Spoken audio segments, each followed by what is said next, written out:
Nigeria, Philippines, Argentina and Egypt have shown interest in procuring indigenously developed Tejas light combat aircraft. According to HAL Chief CB Ananta Krishnan, talks are on with these countries for the possible procurement. Indian-made weapons are already popular with the likes of Philippines, who have procured India's premier BrahMos missiles earlier. The Tejas aircraft is the latest in the line of indigenous defense equipment gaining popularity amongst global customers. Providing the Tejas to Argentina, which uses some British-made equipment, may prove tricky though for India, since Britain has banned the sale of defense equipment to Argentina since the Falklands War in 1982. Group Captain UK Devnath, a defense expert, is joining us live. Group Captain Devnath, how big a moment is this for Make in India, with now various countries expressing interest in buying the Tejas aircraft? Oh yes, Uday, a great development. India is now very firmly and steadily working towards and Make in India, wherein most of the major defense equipment will be manufactured in India. Not only they will be manufactured in India and make India an Atmanirbhar Bharat, but also now we are almost on the verge of exporting most of these weapon systems to other countries. Many countries in Southeast Asia, Africa, and Latin America have shown interest. Latest is this interest being shown by Nigeria, Philippines, and Argentina, Egypt included, in Tejas aircraft.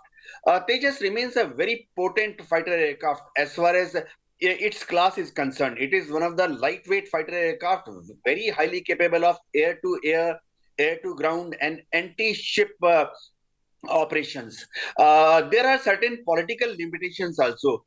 Since Tejas incorporates an US supplied engine, since it incorporates many spare parts, especially what we call LRUs, line replacement units, which are rotables, which consist of parts of, say, radar, ECM system.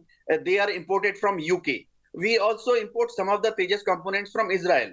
So before we export Tejas to any other country, a kind of a political node is required from USA, UK, and Israel. But I am very sure that MEA will be able to overcome these small problems.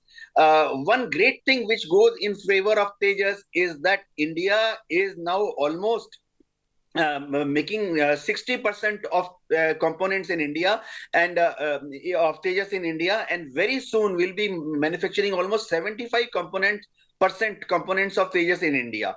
So other countries which are importing weapon systems from us, I go by BrahMos experience. Many countries had a little reservation in importing BrahMos from India because they felt that at a future date, after 5 years, 10 years, they will have, because BrahMos has some Russian components, they will have to import this component from Russia via India. That may be a complicated procedure.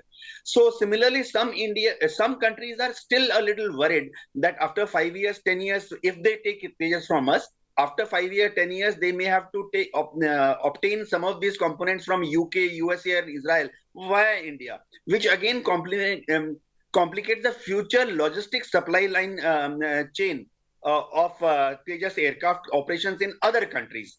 But I am very sure that HAL, DRDO, and Government of India will overcome these hurdles and will be able to convince these countries to import Tejas fighter aircraft from India. Yes, Uday? So, as far as, of course, these developments are concerned, obviously, right now, interest has been registered. And, it's interesting that it's come from Nigeria, Philippines, Argentina, Egypt, so cutting across continents. But as far as Argentina is concerned, that might be tricky. Is that correct, Group Captain Devnath? Oh, yes. There is a little issue of Argentina's relationship with the UK.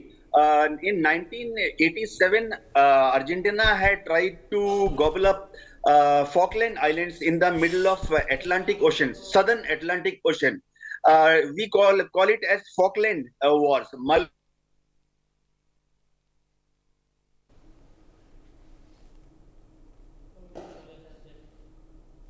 Diplomatic relationship with Argentina since then has put an arms embargo on Argentina. So UK may not be very happy, rather it may rather deny kind of permission to India to export Tejas aircraft to Argentina. But there are various other via medias available. maybe we will give Argentina a Tejas variant which has less involvement of UK components, or maybe Argentina will be able to import Tejas from India, because in the long run even UK wins, because it's UK industries, spare parts produced by UK's industries finally get sold not only in India but in other countries also. So these are all part of political, diplomatic and commercial negotiations. We will overcome them. Yes, Uday?